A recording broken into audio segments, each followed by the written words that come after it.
So, you didn't come here to listen to me today. You came here to listen to our host, and I am going to introduce our host to you now, as if our host needs any introduction. A Queenie Ushla, Cormy, Falcha, Rev, Oakthar on the Heron. Will to Ray? Tato. Right. Oakthar on the Heron.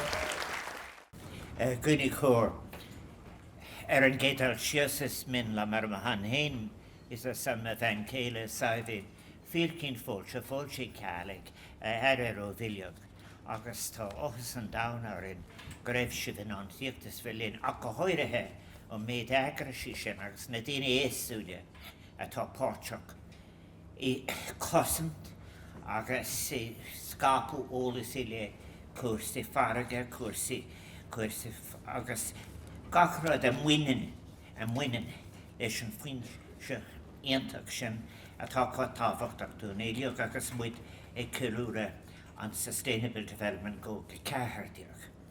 May I just say how Sabina and I are so pleased to welcome all of you to our Synodron this afternoon. I think the weather is more or less going to say good. It's what we call soft rain. But I'm so pleased that Anya is able to once again act as Banatid on Northern Corona, and you are most welcome. I'm very, very grateful, so pleased that we have such a wonderful, informed, impassioned activist for our embassy this afternoon. Summer is a special time here in the Oris, and we run a number of these garden parties with different themes. It gives Sabina and I an opportunity of meeting people who are active in different ways in promoting citizenship in Ireland. It gives us an opportunity to acknowledge their work and also to say thank you to them for the efforts they put in, giving what, of course, is very often for them their most precious resource, time. And this is done with generosity and commitment. The theme for this afternoon is indeed, as you have just heard from our distinguished presenter, has been the sustaining and conserving of our oceans, seas and marine resources. This is of course something that resonates very deeply with our commitment to a sustainable and thriving planet. I like to think a planet of fulfillment, and particularly United Nations Sustainable Development Goal number 14. Today also, and I've had the opportunity of meeting many of them already, we take the opportunity of recognising and honouring the RNLI, a remarkable institution who this year is celebrating their 200th anniversary. I would like to take this opportunity to welcome all the members of the RNLI who are with us today, including senior volunteers, Fiona Fells, there, Paddy McLaughlin, John Killeen, Liz Mallon, and Peter Crowley, Media Director Jane George, and Head of Region Anne Claassen. Mofwikas Livasaktir, you're most welcome. As President of Ireland, I do want to express my deepest gratitude to all of those involved in the RNLI for their dedication and their legacy of vital service to coastal communities across Ireland, saving countless lives at sea, demonstrating an unwavering commitment to the promotion of safety, and doing so in a sense of community. And when I sometimes hear and read of reports, when you think that over the 200 years, is that working for an emergency service is not easy. It involves for its members witnessing many traumatic events, making split-second decisions that have the capacity for far-reaching consequences, and remaining calm and reassuring to those that are in very difficult circumstances, and of course putting yourself at risk while working to save the lives of others. To all of you, Mofwikas live ach sachtan midata gianta age harna bliantana sna. I just want to say thank you to all of you for all of your work. I think it's a remarkable legacy of courage, bravery and service, which is an inspiration to all. Today we're celebrating the spirit of active participation that is the beating heart of a true community. And that strength of character, that courage, that commitment to society, and that deep concern for others that marks out those who will take risks for others, the people who do not stand back and wait for others, but act, and who believe in an active and fully engaged citizenship. I do want to say as well, when I look through the list of people who have come to us, and I'm so pleased with this, how delighted I am to say welcome to so many individuals and groups who are dedicating themselves and committing themselves to fostering a sustainable future for our citizens in Ireland and beyond, one that places ecology and the environment centre stage in recognition of the multiple challenges we face as we seek to ensure an inhabitable, flourishing planet for all those who dwell on it. I find it necessary these days making these speeches not to avoid the challenge of authenticity, because it all sounds very good. But as Anya has simply said, we are in a time when all of these values that were agreed, and some of which were forced into international agreements, they are under threat. And it is as if a kind of a wave of consciousness as to the degree to which the environment had been degraded, the very future of life itself in so many different ways was put at risk, had moved us to those great moments when we decided on responding to climate change and to when we chose the concept of sustainability. But all of the forces that caused that problem remained in place and unfortunately too largely checked. And thus, as economics changes and as war is again on the agenda, suddenly they are back in action. I don't really want to get carried away on this point, but I simply look at the sheer number of people representing pollution who are present at the different international conferences, who outnumber by hundreds to one those who are activists trying to save our planet. I think that I want to take the opportunity. Look, I mustn't bring you all here to be depressed. You can manage that on your own. I think that there are organisations who are doing wonderful work, and it gives me pleasure to acknowledge. I think we have members here from Clean Coasts, Seal Rescue Ireland, Water Safety Ireland, Fair Seas, and the Irish Whale and Dolphin Group. And I think also here in Naherin, I want to welcome Peter Connolly, Joe Joyce, Stephen Mulcairns, who has travelled here from the United States, and the members in the group, the Badori and Clodagh, who are doing such great work in the revival and rebirth and reimagining of the Galway hookah tradition in Galway City and Bay. Tres Liam Low as an médatá Giantaca, kun an Irish Shinna Quinal Bill August Tawai Gairele Nirakte. In their revival, they have handed on to a new generation the skills of creating and sailing these magnificent craft so that the red sails will always be seen in the sunsets and sunrises of Galway Bay and Claddagh. Egan Puinte Shahas Minlam, my Jacquie Hiola, the Shan Carrot, and Podrick Dualdra, who is seriously ill at the present time, is a dear and close friend, and I couldn't speak of anything in relation to the sea without wanting to send my heartfelt good wishes to Maura and to his family for his recovery.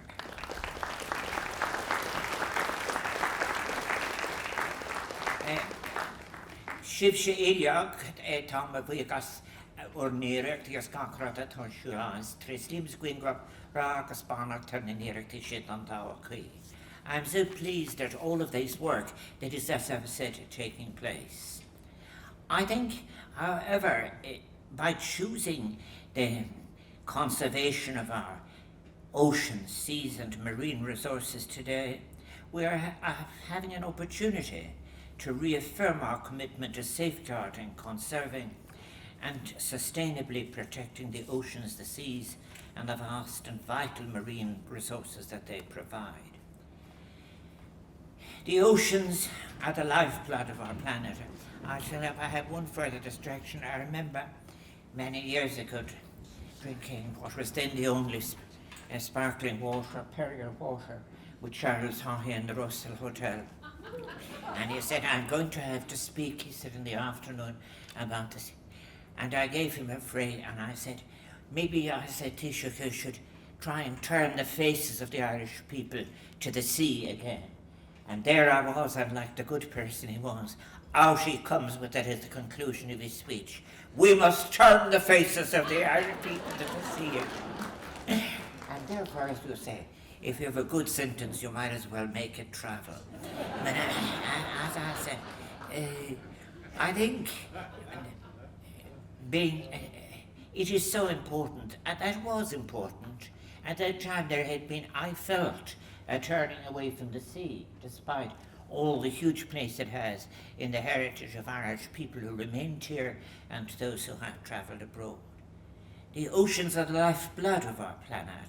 They cover more than 70% of the Earth's surface, hold about 97% of all the water on Earth, regulating our climate, providing food and livelihoods for billions of people, and hosting an enormous diversity of life, home to millions of different species. So I think here in Ireland, it is welcome, as I listed those organisations, that we have returned our gaze to the sea, and I do sense a sense of pride and commitment among such organisations for our rich heritage and our deep connection to the sea. But even most important of all, our coastal communities, they have long understood the importance of protecting our marine environments. Stretching from the Arctic Circle to Antarctica, the Atlantic Ocean accounts for the largest natural resource and is intrinsically linked to our history and indeed to our ancient heritage long before the Christian period, when the first poet of Ireland, African, stepping ashore, placing his foot on the sand, evoked that ancient poem, the Song of African, telling of the mythic power of the ocean. Am goim muir, am tound trehan, am foam mile. Am wind on the sea, am waves swelling, am ocean's voice. The health of the oceans is intrinsically linked to the health of the planet and all its life forms. And thus it is incumbent upon us, therefore, as global citizens of our shared precious vulnerable planet, to recognize our moral responsibility to safeguard the oceans for future generations. And we're not succeeding. It is, after all, human actions that have placed all of these precious ecosystems in peril. Having spent so many decades now making speeches about different issues such as this, I realize as well that it is important to have organizations that raise consciousness, but it is also important to encourage what I would call the righteous anger that the publics of the world must feel when these issues are not discussed at the highest level. And the discussions that are taking place at the present time in Europe, is any of this at the top of anybody's agenda? I am afraid not.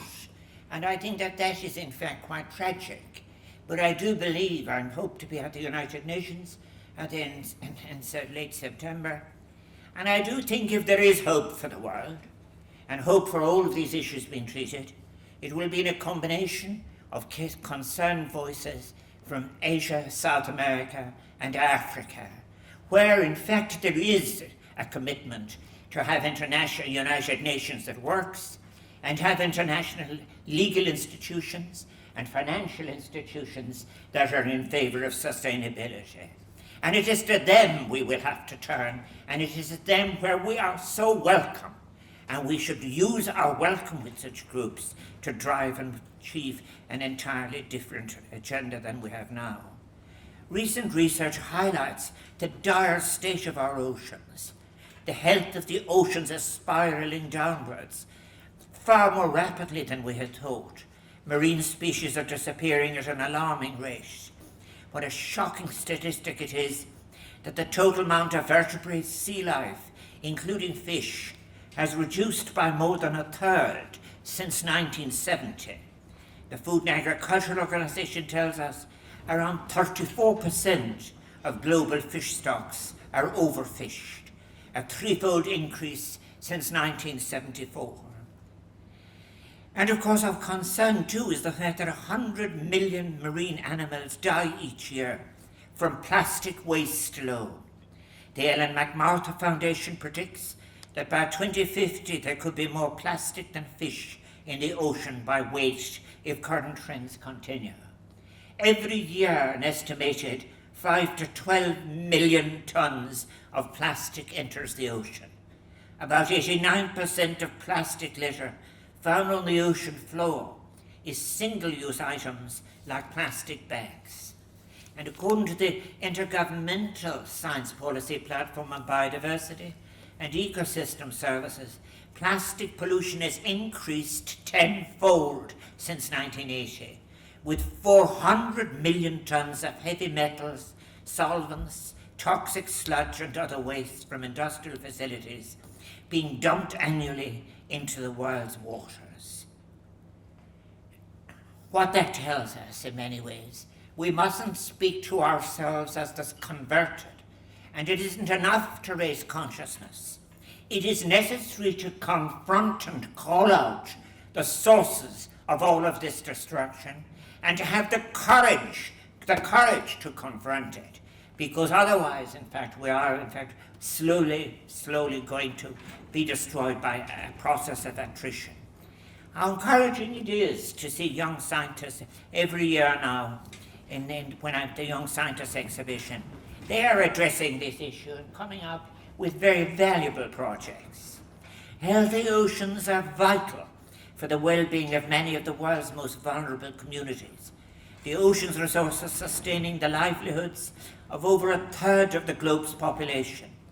About 3 billion people worldwide, the vast majority of whom live in what is often referred to as developing countries. And I often think when I visited there as well, those coastal communities who used to remember, they used to say when the shoals were in, they used to call it the sea is bubbling. And they went out to fish. And their livelihoods have been destroyed by huge overfishing, by industrial fishing, for example, from the fleet that has increased most in the world, the Chinese fleet. And therefore, in many cases, we are not part of an international system that is responsible if we do not care for the wiping out of the livelihood and the source of the livelihood of all of these communities in Africa and elsewhere. In areas such as Southeast Asia, the coast of Africa and Latin America, communities rely on the ocean for their food, their income, their very way of life, and their culture. I remember saying all their stories are based on the arrival of the shoals.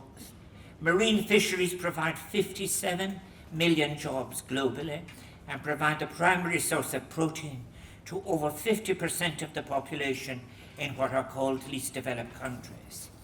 Overfishing together with climate change are depleting fish stocks, making it harder for these communities to sustain themselves, and is one of the main contributors to forced migration.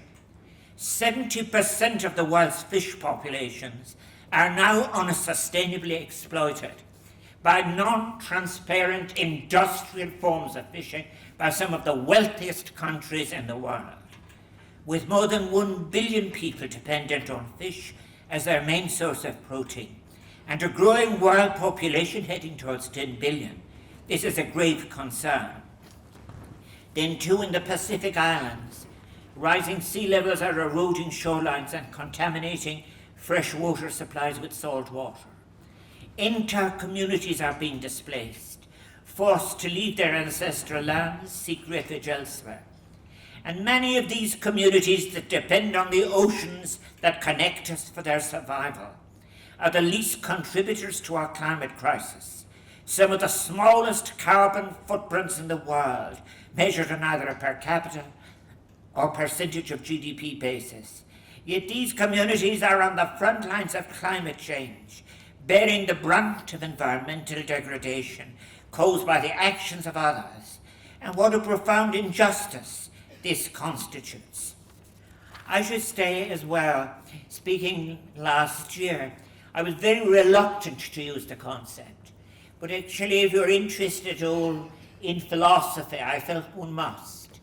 Is that in relation to the human species, what a great species failure it is when one thinks of the gifts of reason and reflection and the long history of scholarship, whatever, that this is what the result of it is. And it is in that sense so important that younger people and informed people and many, many frustrated older people who have believed in this for a long time want not just gestures, but they want a proper connection between justice, ecology, economics. But it means confronting the powerful, having environmental meetings, as I have said, where in fact those lobbying for the polluters and for the fossil companies will outnumber the NGOs by 300 and 400 to 1. Polluters and dangerous industrial activists who have a regular ear at the European Commission and in other places. That is why we must change, and change fundamentally, but it requires not only finding out more and more information for ourselves, but of taking the offered information and confronting those who are the source of this in an appropriate manner. We must lose no more time in our responses.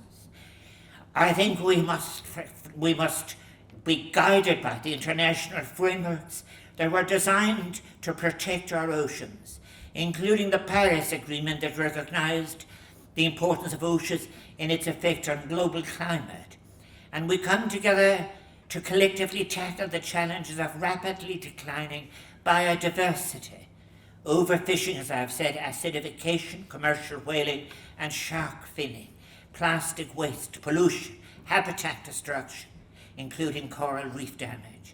Governments and their citizens are committed, give authenticity to, and build on the momentum created by those long-awaited international agreements, not least the United Nations 2030 agenda, needed to protect and sustain our oceans. I think that time is of the essence, and I think the pledge made by countries at the United Nations Biodiversity Conference in December 2022 to protect a third of the sea by 2030 can be achieved, a target that must be considered, however, as a bare minimum. I think at a time when we're receiving the direst warnings as a result of the accelerated melting of the ice caps, we as the custodians of our shared vulnerable planet for future generations are called by conscience to act morally, with empathy and with compassion and responsibility, in a commitment to future generations to ensure that they inherit a world where these emotions that join us are healthy, resilient, and thriving. And everybody will have a role to play in all of that. But swift and coordinated global action is so important. And I do want to pay tribute all those local groups that are there, working with beach cleanups to citizen science projects, individuals and organisations. I say to them all, you are making a difference, and it is an important one. And I think all of those campaigns on the reduction of plastic use, of supporting sustainable seafood choices, all of these are efforts that will help protect and preserve the diversity of life on Earth.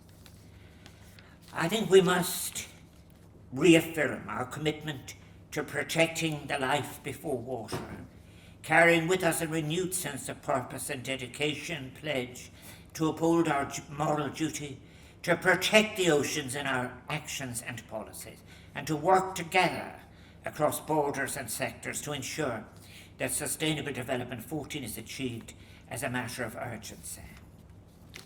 May I thank you for your patience in listening. It is because I feel that these issues are so important, I give them such emphasis. I want to thank Éireann Ilauna for doing such an excellent job, as she will continue to do this afternoon. Fáilte a rísleat. My heartfelt thanks to the musicians and entertainers, harpist Mary Kelly, who you will have heard. And of course, joining us this afternoon, After spending 4 decades, 40 years as a practicing musician, the great incomparable Mary Conklin will be one among our entertainers. Mary, whom I know from, is a Galwegian. And I can tell you it's a long history in music, from Tired and Emotional, all those 40 years ago, to the present. And she has been generous. She is known as not just a first-class artist, but as a first-class artist who is an activist. One of the first names that appears whenever you see any of those necessary campaigns getting going, Mary will always be there near the front. And we're going to have the benefit of hearing among our artists this afternoon the incomparable Mary Conklin. We will have English. They'll give her boulevard special.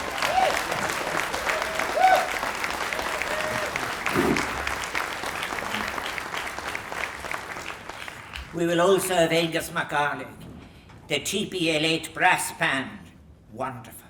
Members from Flackhole, Lochgorman, Liam Winnett, the brass band, Sophie Kyle and Conor McKeown, all of whom will be continuing to lift our spirits. I should say that none of these garden parties could be organised without the generous cooperation and help of the staff at Áras an Uachtaráin, whose culinary skills are involved. And they have been assisted by friends from John of God's, the Gardaí and our civil defence. But also remember, the whole sound system of putting it all together is again due to the OPW. And I do want to thank the OPW in general for the help they give us at the garden parties, but also in particular to those in charge of sound. I think in you, Tarsula Gang go Grohishif, Kuvni Kialansha, Egustros Uachtaráin Herin, Mavuikas Liver Fad. And I hope that today you will have good memories of your visit to Áras an Uachtaráin, home of Irish presidents since 1938. I thank you all for being present. I thank you for all of your efforts. And I thank you for all the pressure that you will put on, so as to make sure that the messages that we have been speaking about will go rise to the top and become a matter of debate as to how rather than if. Mavuikas lived. Verbal.